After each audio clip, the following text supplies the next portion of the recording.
Well, joining us for more is Meir Javedanfar. He's a lecturer on Iran at the Interdisciplinary Center Herzliya and a researcher at the Meir Israel Center at Haifa University. He joins us from Tel Aviv. Meir, thanks for joining us again. Let me ask you, Iran hailing this as a monumental day, but given the fact that the U.S. is still pursuing a very tough regime of sanctions on Iran, and some of these are secondary sanctions, given Iran's financial difficulties, which have been, and problems with coronavirus, how significant is it? I mean, how capable is Iran going to be, or going to get cooperation to exploit this and to do a real arms buildup?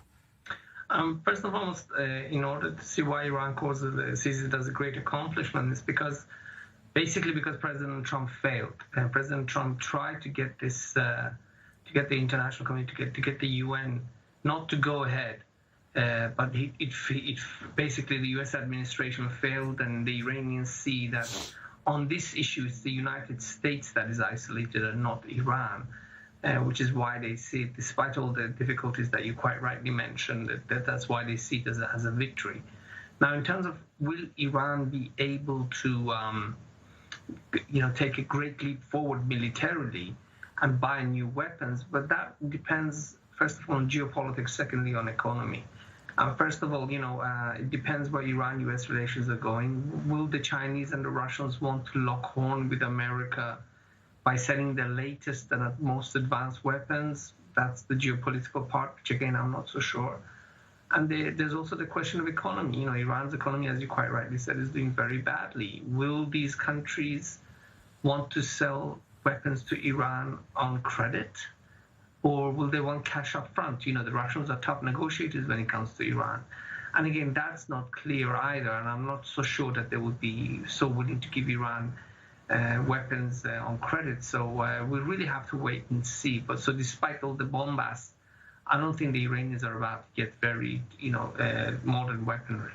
Right. I just want to read out, we now have a statement from the U.S. State Department, U.S. Secretary of State Mike Pompeo, saying the U.S. is prepared to use its domestic authorities to sanction any individual or entity that materially contributes to the supply, sale, or transfer of conventional arms to or from Iran, as well as those who provide technical training, financial support, and services, and other assistance related to these arms, which certainly may deter some, though not likely Russia and China. But let me ask you, Meir, of course, this development, the juxtaposition today with Israel signing these normalization agreements with Bahrain. We had a guest on, a journalist from Bahrain, talking about how key the threat of Iran was in moving Bahrain and the UAE to making this peace with Israel, getting arms. I mean, one consequence, of course, may be that Iran may find itself in an arms race with these Gulf states now that have huge financial resources, an arms race that could be problematic for Iran. Well, it is, in a way, it is problematic because these countries get the latest weapons, but it is not problematic because you cannot compare the size of these countries, their populations and their landmass to that of Iran. They're not really a military threat to Iran, despite the fact that they've bought all these top-of-the-line aircraft, and their weaponry is much more advanced than that of Iran. It's just these countries are too small in terms of population and in terms of geography to be a major threat to Iran. Look, I think the issue here is how does the regime see it? I think the regime is increasingly under pressure in the region. Their allies are basically mostly failed states. Syria is one of their allies, a failed state. Lebanon, unfortunately, we see what's been happening there, and Iraq. And of course, Yemen. All of these countries are basically bankrupt.